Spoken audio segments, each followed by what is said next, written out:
Safarka Paul Pogba ma uusan ka bilaaban oo kaliya garoomada bilicda leh ee Yurub, balse wuxuu ka soo rigaaday xaafadaha danyarta ah ee duleedka Paris, isagoo ku dhex koray qoys ciyaaraha jecel. Pogba wuxuu carruurnimadiisii ku muujiyay hibo ka duwan tan carruurta kale, taas oo u horseeday inuu yaraantiisii noqdo hogaamiye dabiici ah. Maxayse ahaayeen 15 dhacdo ee ugu waaweynaa ee qaabeeyay nolosha xiddigan ka hor inta aanu caalamka oo dhan baran magaciisa? Hase yeeshee, is-xasuusin haddii ay tahay markii ugu horeysay ee aad soo booqato barteena YouTube, fadlan subscribe noo saar, sidoo kale like saar muuqaalkan oo u share garay saaxiibadaada. Sidoo kale, haddii aad iga daawanayso Facebook page-keena Guriga Ciyaaraha TV, fadlan na soo follow garay, like saar muuqaalkan oo u share garay saaxiibadaada. Mahadsanid. Aan usii gudagalno muuqaalkeena.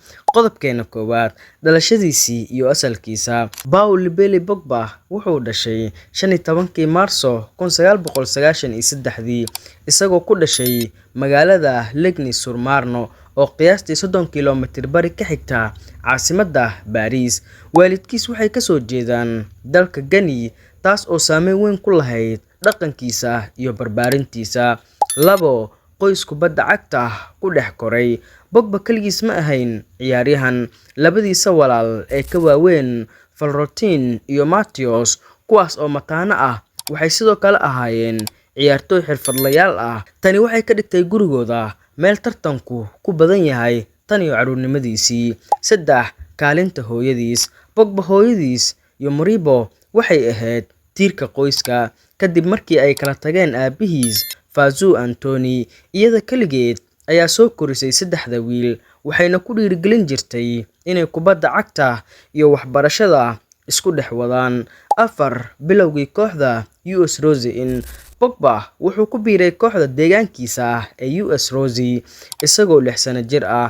Halkaas ayuu ka bilaabay inuu adduunka tuso hibo ka duwan carruurtii kale ay isku da'da ahaayeen. 5. Naanaysta The Octopus. Saaxiibadiisii carruurnimada waxay ugu yeeri jireen Le Bourge, balse markii dambe wuxuu caan ku noqday The Octopus sababtoo ah lugihiisa dhaadheer oo uu kubad kasta ku gaari karay iyo awooddiisa uu ku xukumo khadka dhexe. 6. Ku biirista US Tours. 7 sano oo uu joogay kooxda Rose kadib, wuxuu ku biiray kooxda US Tours isagoo 13 sano jir ah.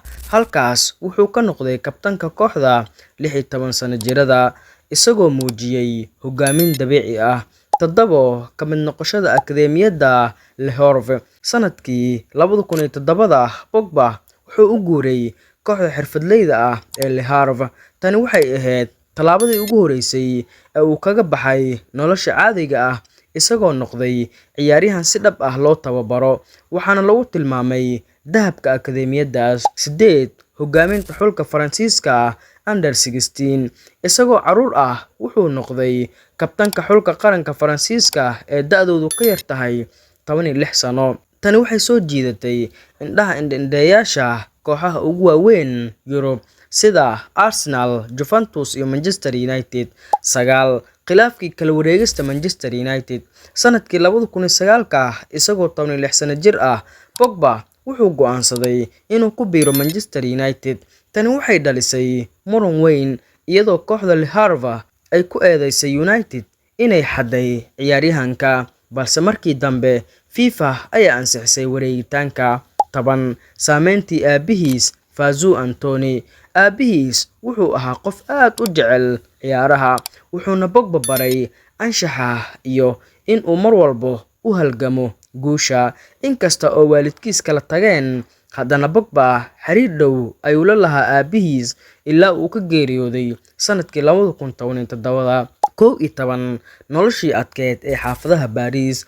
Pogba wuxuu ku soo koray xaafadaha loo yaqaan banlieue ee duleedka magaalada Paris, halkaas oo nolosha adkeyd. Ciyaarta garoomada shubka ah ee xaafadaha waxay ka caawisay inuu yeesho farsamo sare iyo adkaysi jireed. 12. Diinta iyo saameynta dhaqanka. Paul Pogba carruurnimadiisii waxaa lagu soo koriyay qiyamka Islaamka iyo dhaqanka Afrikaanka. Tani waxay ka caawisay inuu ahaado qof dhowrsan oo saaxiibo dhow la ah qoyskiisa. Xitaa markii uu caan noqday 13 rabitaanka guusha ee aan xadka lahayn, macallimiintii hore ee Pogba waxay sheegeen inuu ahaa wiil aan marnaba ogolaan guuldaro. Haddii laga guuleysto ciyaaraha carruurnimada, wuxuu ahaa mid ooya ama carooda ilaa uu mar kale guuleysto. 14 muuqaalkiisa jireed ee gaarka ahaa. Pogba carruurnimadiisii wuxuu ahaa mid ka dheer oo ka xoog badan saaxiibadiis. Tani waxay u sahashay inuu u ciyaaro kooxaha ka waaweyn da'diisa, taas oo dhistay kalsoonidiisa iyo xirfadiisa xilli hore. 15 riyadii ahayd inuu noqdo kan ugu fiican adduunka. Tan iyo markii uu 10 sano jirka ahaa, Pogba wuxuu saaxiibadiis u sheegi jiray inuu maalin uun ku guuleysan doono koobka adduunka, uuna noqon doono ciyaaryahan caalami ah. Riyadaas waxay rumowday markii uu hogaaminayay Faransiiska 2018.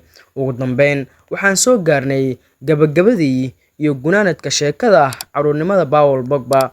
Waxay ina tusaysaa in guushu aysan ku imaan nasiib, balse ay tahay natiijo ka dhalatay hibo dabiici ah oo lagu daray dadaal aan joogsi lahayn. Laga soo bilaabo xaafadaha Paris ilaa garoomada ugu waaweyn ee caalamka, 15kaas qodob ee aan soo aragnay waxay ahaayeen tiirarkii dhisay shakhsiyadda xiddigan aan marnaba ka baqin inuu riyoodo.